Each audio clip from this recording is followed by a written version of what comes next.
bagaimana pemahaman Ana selama mengikuti calon guru penggerak angkatan 8 ini. Di sini adalah menyebarkan pemahaman, penerapan dan pengalaman budaya positif yang insya Allah mudah-mudahan bisa kita terapkan di sekolah kita, baik itu di TKIT, SDIT ataupun di SMP Al-Madani. Oke, di sini ada 8 konsep yang harus kita pahami dan kita pelajari dan kita terapkan untuk di sekolah kita. Konsep inti budaya positif. Sebenarnya Ustadz dan Ustadzah, apakah sudah mengerti apa itu budaya positif? Sudah, coba. Pengennya nih audiensnya aktif gitu. Belum. Oke, di sini ada beberapa nanti insya Allah akan sampai. Apa sih itu budaya positif? Nanti akan sampai di sini. Pertama yang akan kita bahas adalah perubahan paradigma belajar. Kemudian apa itu disiplin positif? Nilai-nilai kebajikan. Emang apa sih nilai-nilai kebajikan? Kemudian kebutuhan dasar manusia. Jadi memang kita harus tahu apa sih kebutuhan dasar manusia itu. Kemudian ada motivasi manusia, posisi kontrol guru, kemudian keyakinan kelas, yang terakhir adalah segitiga restitusi. Kalau Ustadzah bisa menerapkan ini semuanya, insya Allah budaya positif yang ada di sekolah kita akan kelihatan dan itu dampaknya luar biasa untuk kita sebagai guru dan untuk murid di sekolah.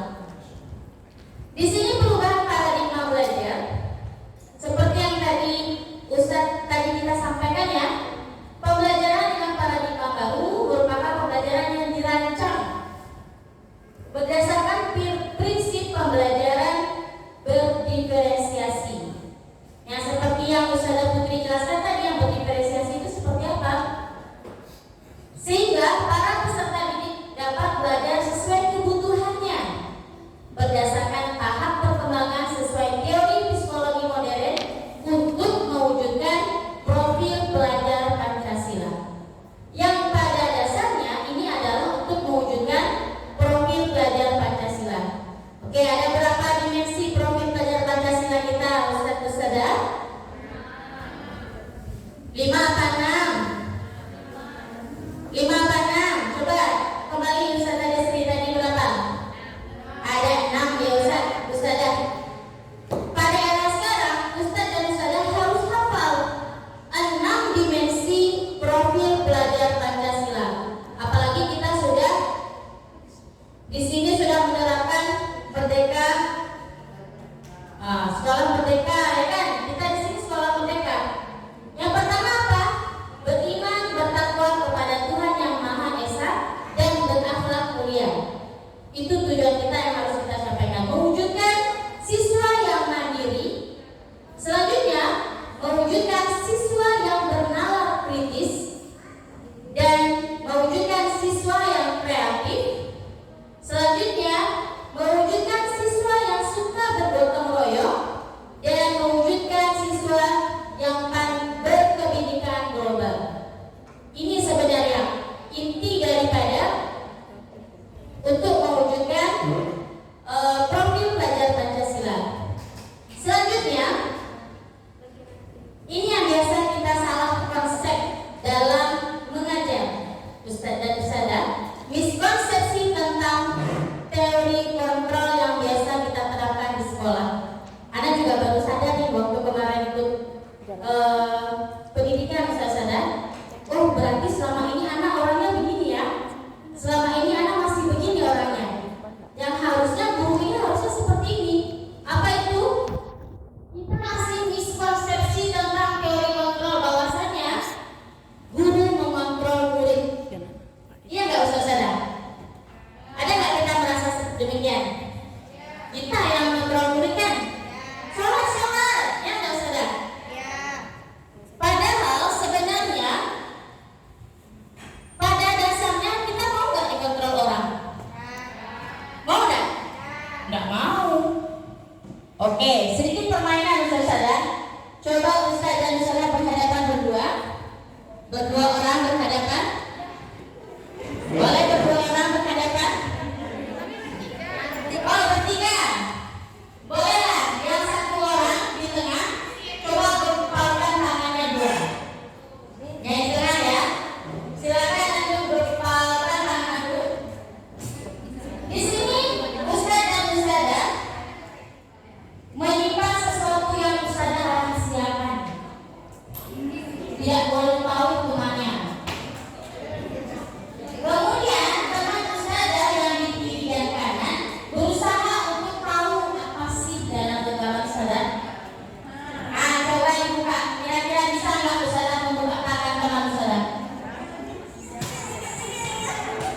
Coba dibuka.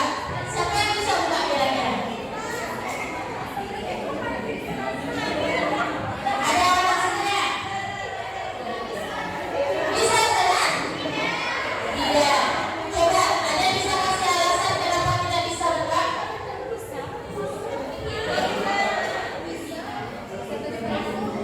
Oke, yang tidak bisa buka siapa?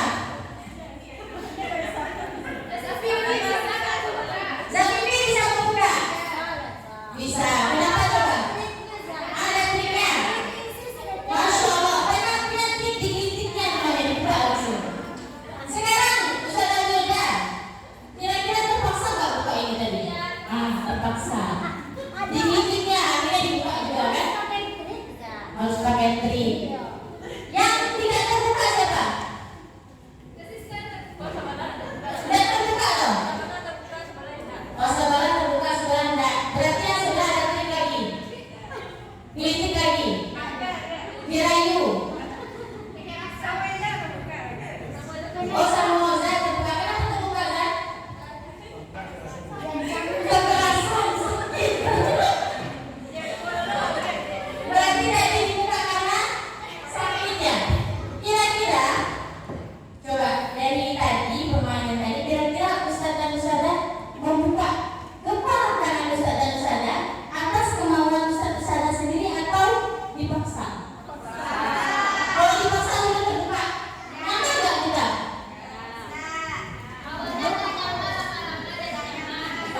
Ya, coba ada nggak Ustaz dan Ustazah bisa menyampaikan hikmah daripada permainan tadi? Menyampaikan apa hikmah dari permainan?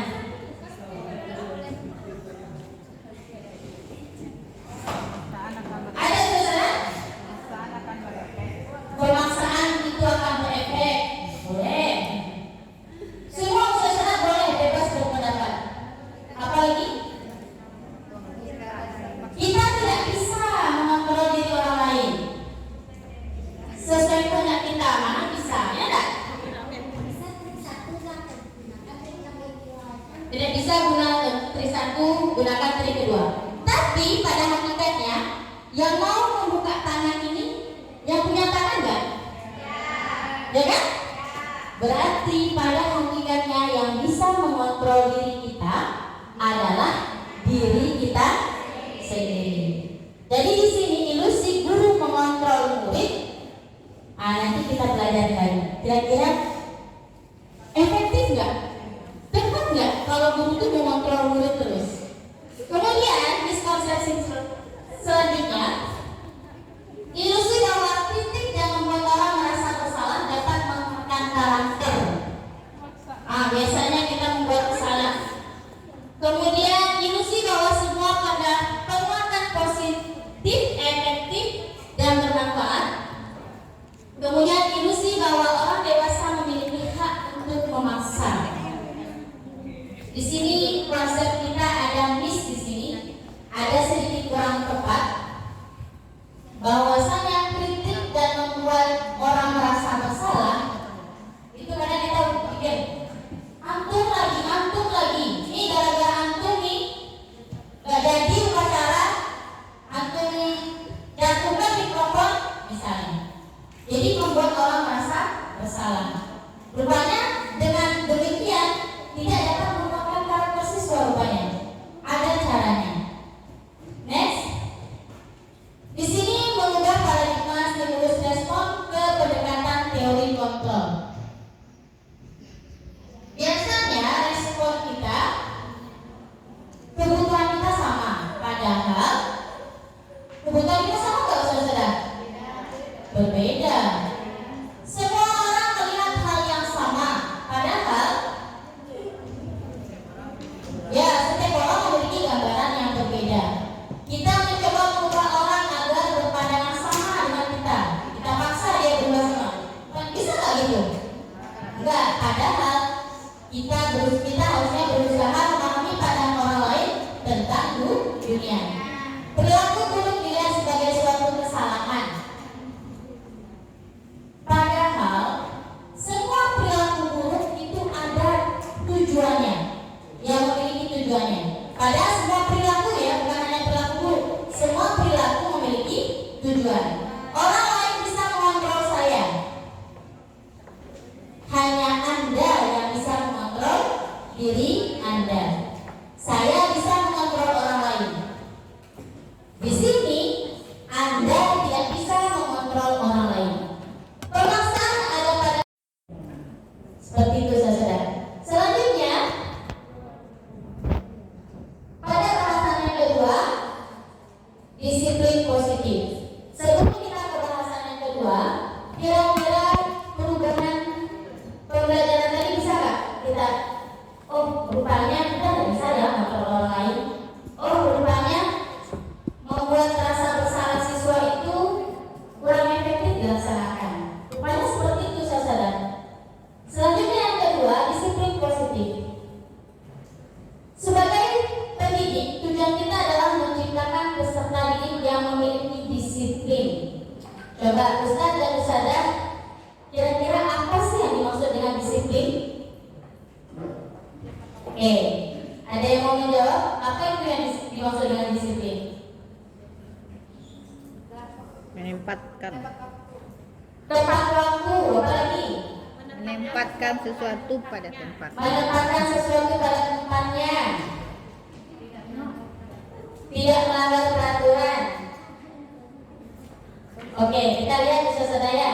Yang namanya disiplin, biasanya kita langsung tertera kepada peraturan. Taat dengan peraturan. Ya saudara, begitu enggak? Harus disiplin nih, harus taat dengan peraturan. Biasanya seperti itu ya. Coba kita lihat, kira-kira pandangan kita selama ini Apa tuh? tepat nggak sih gitu? Kalau disiplin itu hanya sekedar peraturan. Di sini disiplin sebagai pendidik, tujuannya adalah salah satu cara penerapan disiplin bertujuan untuk menumbuhkan kesadaran serta memberdayakan peserta didik tanpa imbalan. Tanpa imbalan berupa penghargaan dalam kurung reward, ancaman atau hukuman. Baiklah, Anda sambung sedikit. Mungkin agak banyak sambungnya, saudara. Mohon kerelaan hatinya, mohon keikhlasan hatinya lillahi ta'ala untuk menerima apa yang ada di proyektor dan apa yang Anda sampaikan. Baiklah, dengan bacaan Bismillahirrahmanirrahim, kita lanjutkan tentang disiplin positif yang poin kedua. Di sini yang sudah kita pahami sama-sama, bahwasanya kita harus yang kedua untuk membuat atau membudayakan budaya positif harus adanya disiplin positif. Yang mana sebagai pendidik tujuan kita adalah menciptakan peserta didik yang memiliki disiplin diri sehingga mereka berperilaku mengacu kepada nilai-nilai kebajikan universal dan memiliki motivasi intrinsik dalam perubahan perilaku ke arah yang lebih baik. Jadi di sini kita ingin murid-murid ini mempunyai nilai-nilai kebajikan dalam diri mereka. Bukan atas paksaan, bukan atas dorongan dari orang lain. Akan tetapi kita menginginkan murid-murid ini yang mempunyai motivasi dalam diri mereka yang mana berpaduan kepada nilai-nilai kebajikan. Selanjutnya, nilai-nilai kebajikan itu apa sih? Beberapa nilai-nilai kebajikan itu universal, nilai yang disepakati bersama, lepas dari suku, bangsa, agama, bahasa maupun latar belakangnya. Seperti contoh di sini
Ya, kebersihan lingkungan berarti ya. Pendidikan, apa lagi kita butuhkan?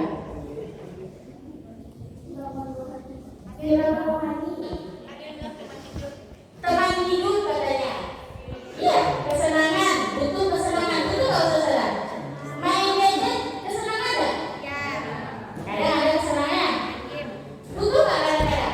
Karena pengen ini nih, me time. Kayak weekend nih, pengen sendiri, pengen main game misalnya kan. Itu manusia butuh kesenangan. Sepakat saudara butuh punya kebutuhan dasarnya? Coba kita lihat, kebutuhan dasar manusia adalah segala, coba yang adalah segala sesuatu yang kita lakukan untuk mendapatkan apa yang kita inginkan. Seluruh tindakan yang kita lakukan memiliki tujuan tertentu. Dan semua usaha terbaik yang kita lakukan adalah agar kebutuhan dasar kita dapat terpenuhi dengan baik. Ya enggak? Misalnya kebutuhan dasar kita pengen apa? Pengen makan, lapar gitu kan? Pengen minum. Berarti ada usaha tindakan yang kita lakukan untuk memenuhi kebutuhan dasar kita? Ada. Disinilah yang disebutkan kebutuhan dasar. Selanjutnya, saudara,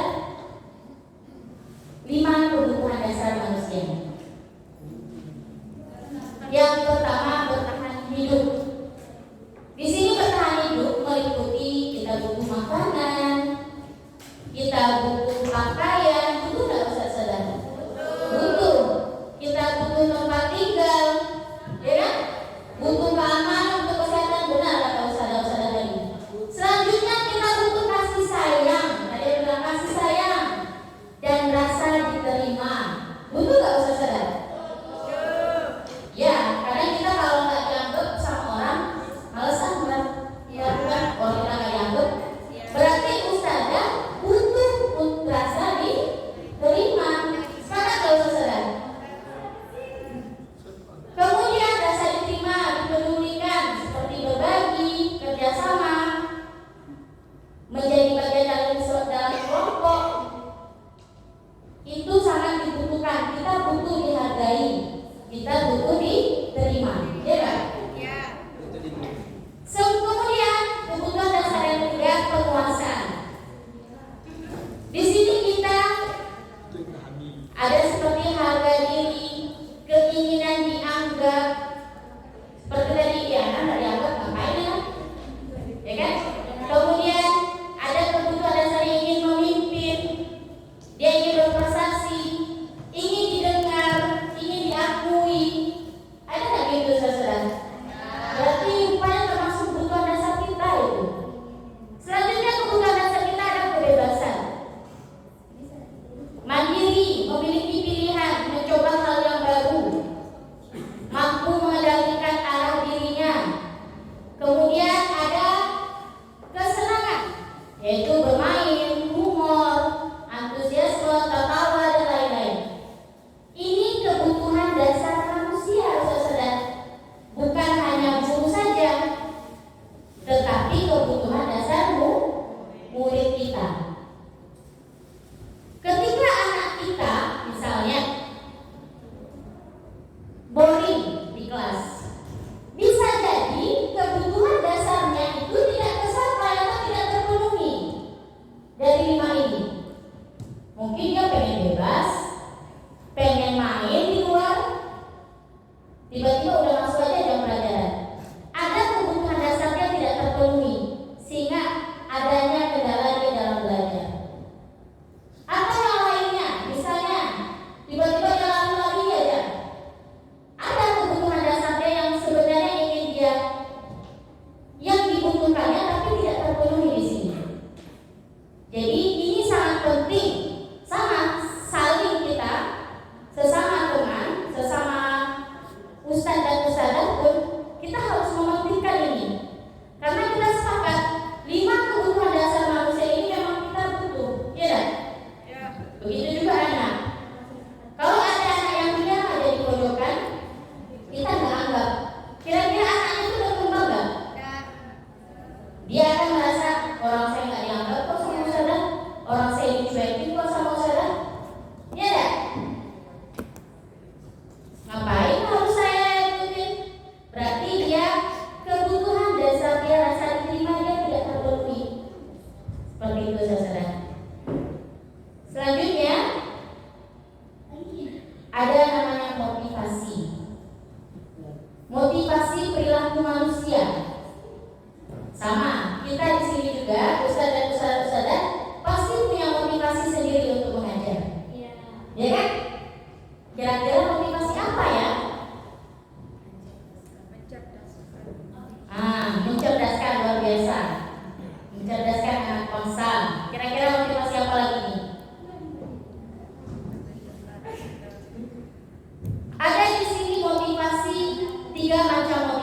imbal cuan biar digaji. Mungkin ada beberapa kita yang saudara ya dari mungkin ada yang seperti itu. Ada ingin mendapat imbalan atau penghargaan, atau motivasi kita ingin mengajar, ingin menghindari ketidaknyamanan. Misalnya kalau di rumah nggak enak gitu ditanya kok nggak kerja ya, udah S1 kok belum ada kerja juga. Nah, dia menghindari ketidaknyamanan, akhirnya dia ngajar. Itu mungkin motivasinya. Selanjutnya ada motivasi yang ketiga, motivasi intrinsik, untuk menjadi orang yang mereka inginkan dan menghargai diri sendiri dengan nilai-nilai yang mereka percayai. Gimana saudara? Panggilan jiwa. Saya harus mengajar. Seperti Ustaz Evi, lulusan peternakan. Panggilan jiwa saya untuk mengajar. Berarti Ustazah masuk kepada motivasi intrinsik, Masya Allah. Amin. Selanjutnya,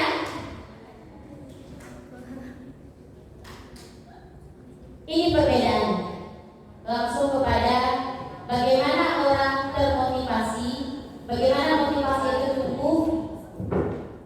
Terkadang adanya yang tadi ketidaknyamanan atau yang menjadi hukuman. Di sini perbedaan Ustaz dan Ustazah, yang mana tindakan yang harus kita ambil dalam menyikapi perilaku siswa kita. Apakah dengan hukuman, atau dengan konsekuensi, atau dengan restitusi. Di sini penyampaiannya memang agak disingkat. Kalau dari modulnya, ya posisi. Kalau dari modulnya diterangkan dulu restitusi apa segala macam. Di sini memberikan garis besarnya saja. Oh, kalau hukuman seperti ini ya, kalau konsekuensi seperti ini ya, restitusi seperti ini. Kira-kira kalau hukuman efektif nggak ya buat siswa kita? Konsekuensi efektif nggak ya? Seperti itu. Coba hukuman yang biasa kita lakukan, sepakat nggak yang seperti ini, saudara? Kalau kita menghukum siswa, biasanya tidak terencana, tiba-tiba ada masalah langsung dihukum. Iya, udah tahu dong. Antum ya, gak pakai sepatu antum, lari antum keliling lapangan. Ya, alhamdulillah kita ada seperti itu, saudara ya. Kalau udah pakai sepatu, mana sepatunya nak? Basah Ustazah. Oh, masuk dah, silakan masuk. Besok pakai ya. Ya Ustazah. Besok nggak pakai lagi. Berarti apa? Belum dikasih kesepakatan kali itu. Berarti lupa memberi kesepakatan. Kalau nggak pakai sepatu, bagaimana? Berarti anaknya jawab. Anaknya jawab diri sendiri. Oh, kalau nggak pakai sepatu, saya nggak sekolah. Gimana? Kalau nggak pakai saya pakai sepatu, biasanya jawab gitu ya. Saya pakai sepatu saja. Berarti Ustazah ini udah mulai menjalankan restitusi sebenarnya. Sebenarnya iya Ustazah. Ketika belajar kemarin, kalau dari pengalaman kita ada kita beberapa sedikit lah, mungkin kurang prosedurnya kurang, harus begini dulu, baru begini. Kalau kita biasanya langsung lompat saja biasanya. Mungkin di sini kita pahami sama-sama ya saudara. Kemudian murid tidak tahu apa yang akan terjadi, tidak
Jangan dia mencoret tembok, malah kita kasih hukumnya membersihkan WC. Tidak ada relevannya yang sesudah, ya kan? Jangan dia, contoh lagi, kalau terlambat ke sekolah, malah dia membersihkan WC. Kalau terlambat ke sekolah berarti seperti apa konsekuensinya, saudara? Berarti dia harus tinggal di kelas selama dia terlambat. Ya, yang sudah disampaikan. Biasanya tidak relevan. Selanjutnya ada proses restitusi. Nah, proses menciptakan kondisi bagi murid untuk memperbaiki kesalahan. Proses kolaboratif yang mengajarkan murid untuk mencari solusi. Yang disinilah kalau proses restitusi itu disepakati oleh siswa, kemudian siswa sendiri mencari solusinya untuk permasalahannya yang dibuatkan dengan keyakinan kelas yang sudah kita buat atau yang sudah kita sepakati. Selanjutnya,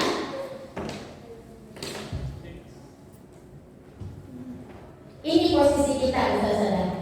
Kira-kira Ustazah ada di posisi mana? Teman. 5. Kontrol manusia. Kira-kira Ustazah di posisi mana? Ada yang teman. Semuanya Ustaz Fahmi. Bagaimana? Oh, tidak serama semuanya ya. Pengahukum sebagai teman. Halo. Apalagi pemantau, antum ya. Tadi aku masih membuat rasa bersalah. Gara-gara antum nih, teman antum ini celaka. Gara-gara antum ini teman antum jatuh. Manajer. Nanti antum pakai tadi ya, Bes. Tolong diskusikan sama-sama Bes ya. Gimana baiknya? Oke, kira-kira untuk penghukum. Coba next saja. Harusnya saya posisi apa ya kayaknya? Contoh penerapan 5 posisi kontrol guru. Contoh di sini, siswa tidak memakai atribut lengkap saat upacara bendera. Ini biasanya satu lagi di SMP biasanya, saudara. Kalau di SD, insya Allah rapi-rapi kalau hari Senin ya. Penghukum biasanya kalau dia tidak memakai atribut sekolah, seorang penghukum akan berbicara, hormat pada bendera selama 1 jam. Upacara kita hanya 30 menit. Hormat ke bendera 1 jam. Ada yang tangan saya. Kalau pembuat rasa bersalah, biasanya kata-katanya keluar begini. Berapa kali Ustazah harus diberitahu kamu? Kamu selalu saja bikin Ustazah kecewa. Kamu lagi. Itu biasanya keluar. Kira-kira ada nggak yang keluar begitu? Kalau teman, biasanya kalimat yang biasa kita gunakan sama siswa kita. Ayo dong, ikuti aturan sekolah. Tolong bantu Ustazah ya, sekali ini aja. Sudah tidak apa-apa. Lain kali jangan sampai seperti ini lagi ya. Biasanya seperti itu kalimatnya. Kalau sebagai teman. Selanjutnya sebagai pemantau. Kamu sudah melanggar peraturan sekolah. Kamu tahu konsekuensinya. Setelah upacara, kamu beli atribut operasi dan jangan diulangi lagi. Kalau sebagai manajer, disinilah anak yang memecahkan masalahnya sendiri.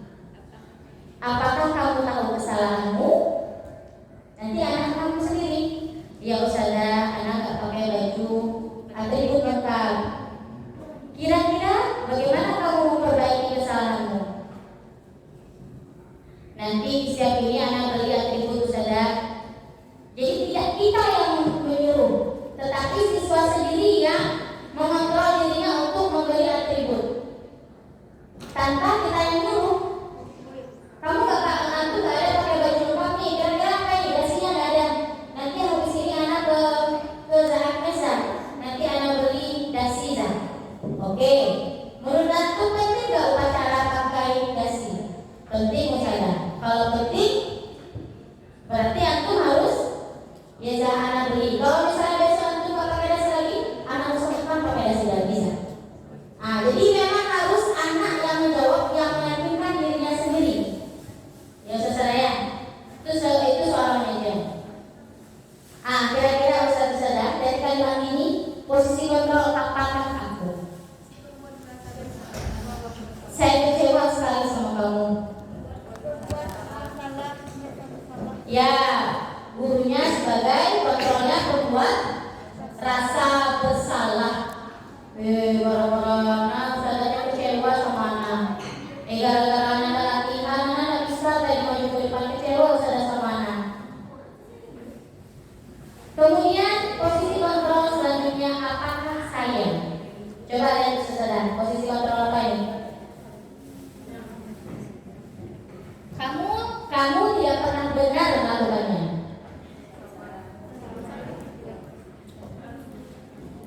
Oke, apa kira-kira? Kamu nih nggak pernah benar ngelakuinnya, salah terus. Kamu tidak pernah benar melakukannya, tidak pernah benar melakukannya. Berarti nggak pernah melihat sebelumnya. Udah capek, memantau. Lanjut saudara. Selanjutnya, posisi kontrol apakah itu? Manajer. Selanjutnya, posisi kontrol apakah aku? Ayolah, lakukan demi Bapak Ibu ya. Posisi teman. Selanjutnya, posisi kontrol apakah aku?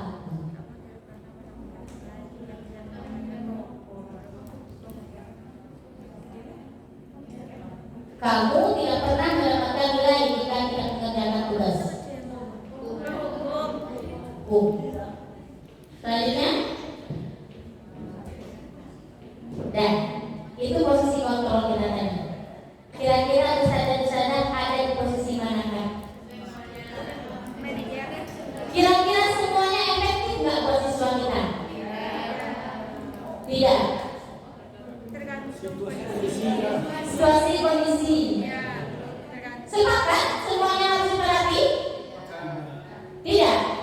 Yang mana harus dikurangi saudara? Berhukum. Sepakat dikurangi. Sepakat saudara? Selanjutnya, membuat rasa bersalah. Sepakat? Harus bersalah juga. Hah? Harus bersalah juga. Harusnya dia merasa bersalah, tapi harusnya tidak kita sebutkan kepada dia, sehingga dia tidak merasa bersalah. Oh, terlalu anak terlalu ini mana ya gitu. Akhirnya dia tidak bisa mengeksplor dirinya. Tertekan jadinya dia. Berarti pembuat rasa bersalah kira-kira efektif nggak Ustaz sadar? Tidak. Kita membuat dia itu merasa bersalah, tapi dia tidak stres. Kita buat dia itu rasa bersalah, Dia itu tidak merasa tertekan. tapi tidak merasa tertekan dia. Ada itu Ustaz sadar? Ada. Sebenarnya tertekan saudara. Anak itu saja Ustaz sadar. Anak termasuk orang yang membuat rasa bersalah. Kadang mengkritik anak itu depan teman-temannya, dia kan tahu dia salah gitu. Dulu pengalaman anak, waktu anak di pondok suka kontrol, antum lagi ya, aku masih selalu antum aja terus teriak depan teman-temannya. Akhirnya dia malu, merasa aku masih terus. Jadi dia ayah kalau ada anaknya dia takutnya. Jadi tidak muncul nilainya tadi ya saudara ya? Nggak ada nilainya. Jadi ada, nanti kita lihat nih sebenarnya apa sih tujuannya.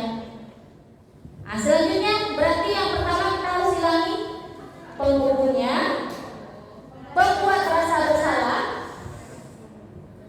Apalagi teman tadi efektif nggak kira-kira saudara? Di bawah museum itu? Gimana Ustaz? Kalau teman sepakat dikurangi?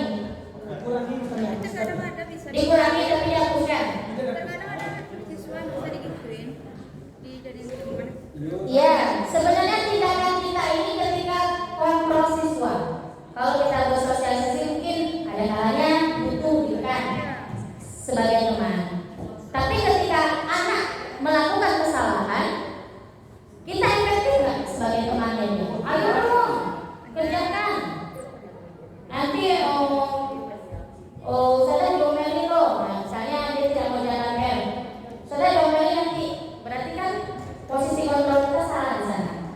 Ini ketika anak dalam permasalahan ya saudara ya. Selanjutnya posisi pemantau. Posisi pemantau kira-kira efektif nggak? Murid ini akan merasa ketika ada usaha, oh ada usaha sini, dan aja saya dipantau hari ini, atau melakukan kesalahan dia. Intinya kalimat di sini saudara, kalimat yang diterapkan tadi, yang mana yang paling efektif buat saudara? Yang bagian manajer. Ketika kontrol atau mengatasi permasalahan di siswa, kita utamakan sebagai manajer atau manajer. Ya saudara ya, sepakat? Setuju? Sepakat. Oke, bisa kira-kira diterapkan nanti, insya Allah. Selanjutnya, materi selanjutnya keyakinan kelas. Tadi udah ada beberapa. Nanti anak minta ada yang refleksi atau review ya saudara ya. Keyakinan kelas. Di sini ada pertanyaan, mengapa keyakinan kelas? Mengapa bukan peraturan? Ada yang bisa kasih jawaban? Karena ini pertanyaan.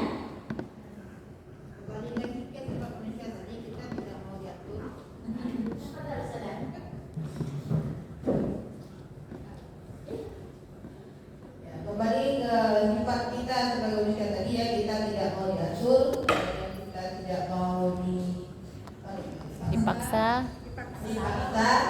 ya, makanya kita membuat keyakinan yang kita sepakati, bukan peraturan. Karena peraturan seringkali dalam mindset kita sendiri, apalagi nanti anak-anak, peraturan itu untuk dilanggar. Luar biasa saudara ya. Kenapa tidak peraturan? Karena kita sendiri nggak mau diatur orang. Itu saudara. Ada nggak mau diatur orang? Ada. Tapi ujung-ujungnya tidak terbiasa. Terpaksa awalnya kan. Contohnya mungkin di sini evaluasi buat kami guru SMP. Mungkin setahun kemarin sering memaksa siswa atau banyak peraturan sekolah yang rupanya peraturan sekolah ini tidak dibawa dia sampai keluar sekolah. Sampai keluar akademi berubah dia. Tidak mencirikan siswa SMP di Al-Madani lagi. Berarti ada yang salah dari kami. Ada yang salah pada kami. Berarti kami tidak memunculkan keyakinan nilai-nilai kebajikan ini pada siswa. Sehingga siswa taunya peraturan saja. Keluar dari sekolah ya sudah, kan peraturan udah gak ada. Kami bebas dong. Ya hanya di lingkungan sekolah saya. Kan peraturan yang ada nih cuma waktu anak SMP, SMA terserah Anda dong. Berarti ada permasalahan di sini saudara. Mengapa keyakinan kelas, mengapa bukan peraturan? Selanjutnya pembentukan keyakinan kelas. Mungkin saudara-saudara sudah ada kemarin awal semester ya. Kita bikin kesepakatan kelas. Kesepakatan kelas itu harus dilandasi oleh keyakinan kelas dulu. Jadi keyakinan dulu. Kira-kira rasa saling menghormati penting nggak ya? Penting saudara. Sepakat nggak? Saling menghormati dan menyayangi teman. Sepakat. Muncullah kesepakatan atas keyakinan tersebut. Disinilah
Contohnya, apa saudara contohnya? Ketika kita melakukan kesalahan. Oke, kita lanjut dulu ya. Tahap ketiga restitusi. Yang pertama, menstabilkan identitas. Yang kedua, validasi tindakan yang salah. Yang ketiga, menanyakan keyakinan. Ini yang paling penting. 3 tahapan restitusi ini. Yang pertama, menstabilkan identitas, yaitu berdasarkan prinsip membuat kesalahan adalah bagian dari proses pembelajaran. Ustaz dan Ustazah pernah nggak melakukan kesalahan? Pernah nggak? Mungkin di sekolahnya tidur di kelas? Pernah. Pernah nggak? Mungkin Ustaz-Ustaznya mungkin ada yang cabut dari sekolah? Ustazahnya? Kalau cabut jarang maksudnya. Tapi pernah nggak kita melakukan kesalahan? Pernah. Habis kita melakukan kesalahan, apa yang kita lakukan? Belajar dari kesalahan, ya kan? Di sini menstabilkan identitas. Bagaimana kita memberitahu siswa bahwasanya kesalahan itu adalah proses belajar. Contoh kalimatnya, saudara ya.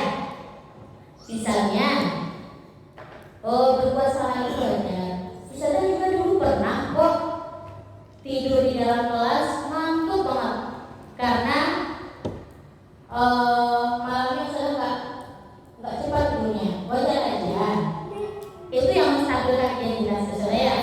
Menerapkan kita juga di sana.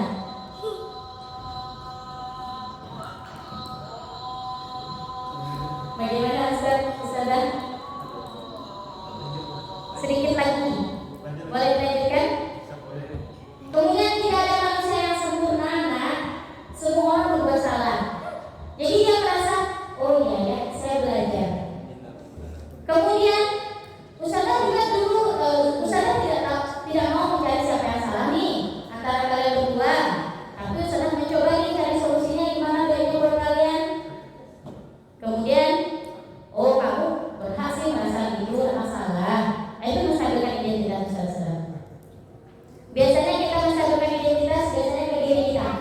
Dulu Ana pernah juga loh, Ustazah kayak gitu misalnya. Ana juga pernah loh.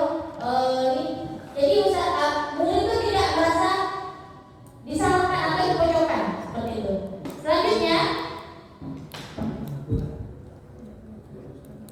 validasi tindakan yang salah. Yang kedua, kita harus validkan benar dan tindakannya itu salah. Tapi siswa yang menunjukkan. Berdasarkan prinsip yang berlaku berupaya memenuhi suatu kebutuhan tertentu. Jadi dia berperilaku tersebut ada kebutuhan tertentu yang ingin dia lakukan, yang ingin dia penuhi. Contoh di sini, kamu pasti punya alasan melakukan itu. Misalnya siswa coret-coret kelas. Kenapa kamu coret-coret kelas? Iseng Ustazah. Iseng, oh wajar. Ustazah juga dulu pernah kok coret-coret meja, coret-coret kursi. Itu apa tadi? Menstabilkan identitas. Kemudian validasi tindakan yang salahnya apa? Kamu pasti punya alasan. Kenapa kamu coret-coret tadi? Baru dia ungkapin. Ya Ustazah, saya coret-coret tadi, saya iseng lihat spidol. Ada spidol, anak kita ada isinya. Rupanya ada, saya coret-coret aja Ustazah. Oh berarti kamu yang coret tadi? Ya Ustazah, emangnya tulisannya apa yang dicoret? Ini valid? Benar tadi yang coret? Tulisannya apa tadi? Kelas ini Ustazah, anak tulis kelas 7B di tembok. Oh gitu. Wajar aja. Nah ini validasi tindakan yang salah Ustazah. Wajar kamu coret kalau kamu iseng. Ustazah, hargai tindakan kamu. Kamu tidak berbuat lebih daripada itu. Misalnya kamu coret semua kelas. Nah itu kalau diparah tuh. Seenggaknya dia membatasi cuma coret saja. Untuk kamu tidak coret semuanya pakai stabilo kelasnya. Nah, kira-kira ini validasi tindakan yang salah. Selanjutnya, menanyakan keyakinan. Kira-kira menurut antum coret-coret di tembok itu baik nggak? Sesuai nggak dengan keyakinan kelas kita? Enggak Ustazah.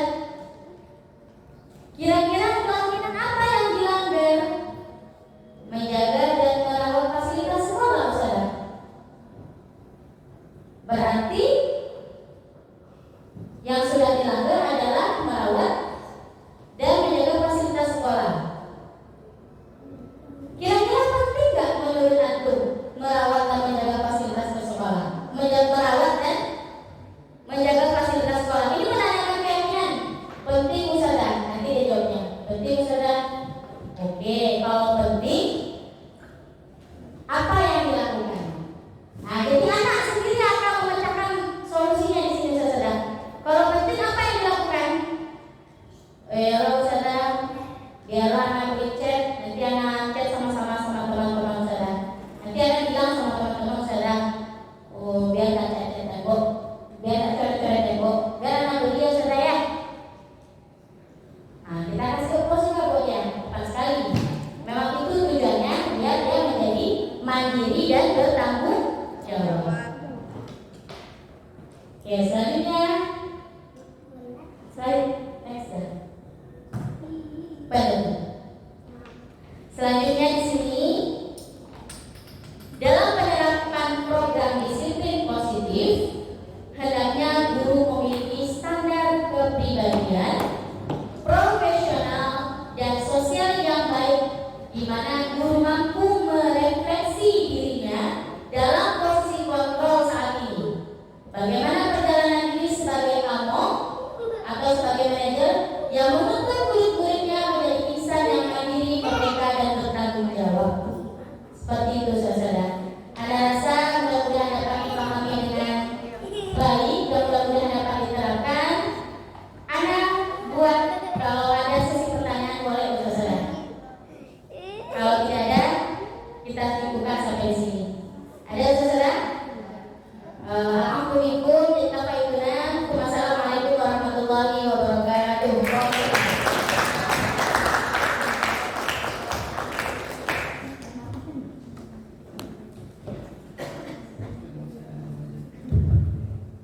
kasih. Terima kasih.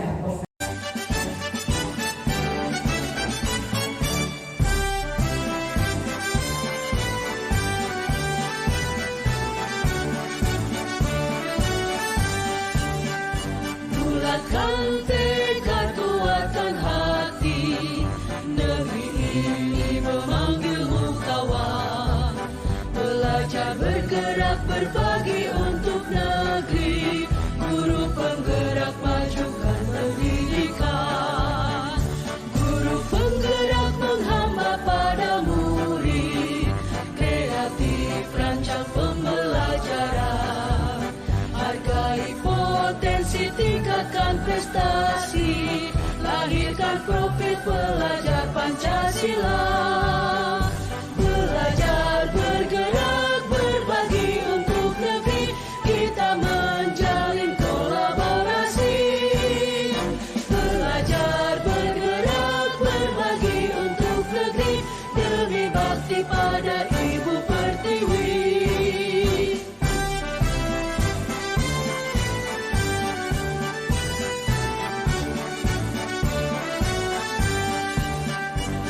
Bulatkan tekad, kuatkan hati, negeri ini memanggilmu kawan. Belajar bergerak berbagi untuk negeri, guru penggerak majukan pendidikan. Guru penggerak menghamba pada murid, kreatif rancang pembelajaran. Hargai potensi, tingkatkan prestasi, lahirkan profil pelajar Pancasila. Belajar bergerak berbagi untuk negeri, kita menjalin kolaborasi. Belajar bergerak berbagi untuk negeri, demi bakti pada Ibu Pertiwi. Belajar bergerak berbagi untuk negeri, kita menjalin kolaborasi.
Iya Ustazah, lagian teman-teman tuh nyebelin Ustazah. Dia mau kurang sopan sama teman-teman, makanya kesalahan Ustazah. Kenapa keselnya?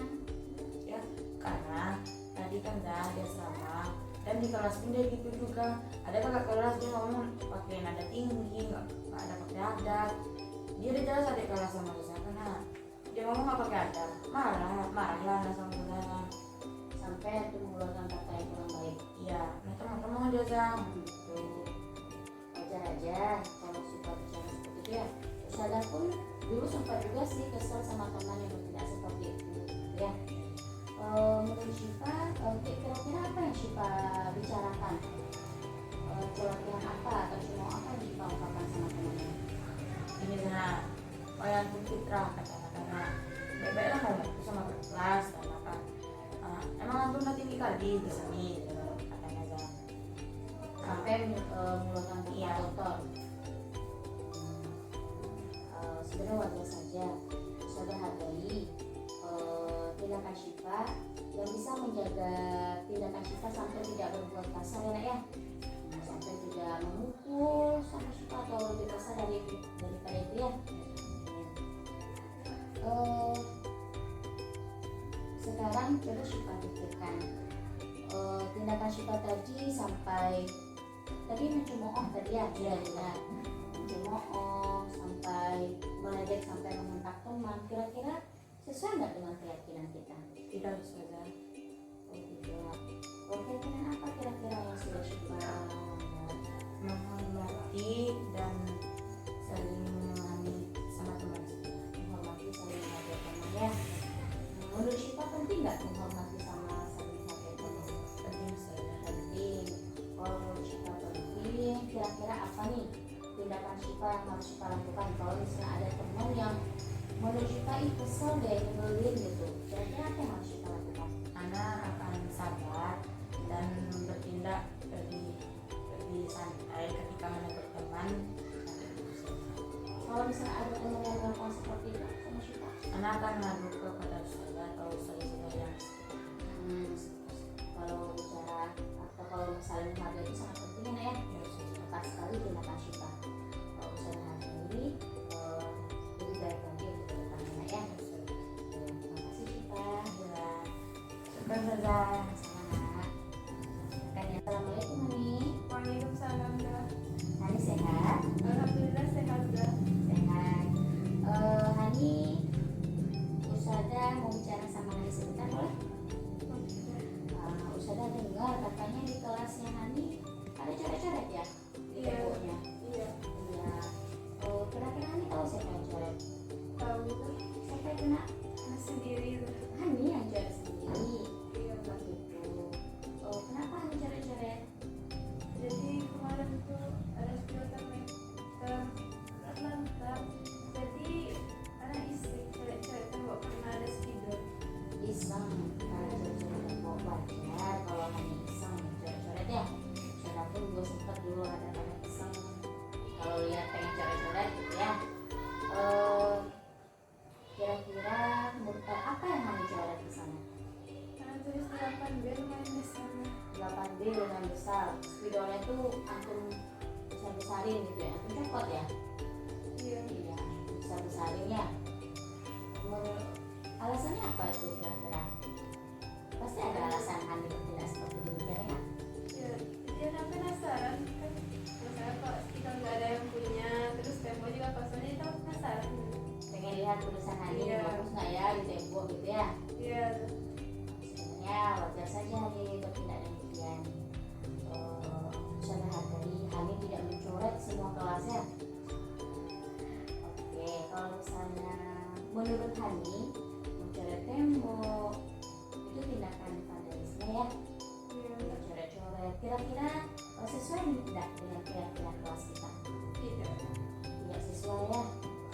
Menurut Hani, keyakinan apa yang sudah dilakukan?